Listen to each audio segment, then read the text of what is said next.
नमस्कार मित्रांनो, बॉलिवूडचे महानायक आणि कोण बनेगा करोडपती अशा लोकप्रिय अभिनेता म्हणजेच अमिताभ बच्चन आहे.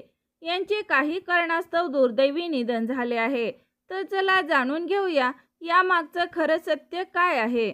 मित्रांनो, अमिताभ बच्चन हे 80 वर्षांहून अधिक वयात ते चित्रपट, जाहिराती आणि टीव्ही कार्यक्रमांमध्ये सक्रिय आहेत.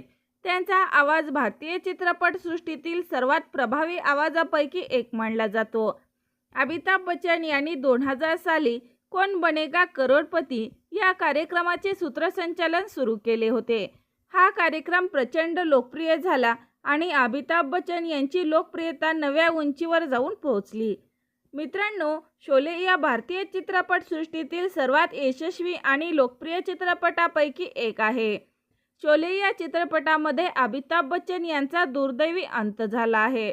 चित्रपटाच्या शेवटी जय वीरू हे पात्र अमिताभ बच्चन यांनी साकारले होते. इतरांना वाचवण्यासाठी स्वतःचा जीव धोक्यात घालतो.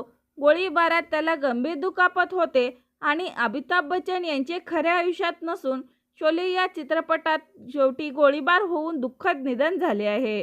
तर मित्रांनो, अमिताभ बच्चन यांचा कोणता अभिनय तुम्हाला आवडतो? लाईक कमेंट करून नक्की सांगा. मनोरंजन विश्वातील चालू घडामोडी जाणून घेण्यासाठी लाईक करा, सबस्क्राईब करा, शेअर करा.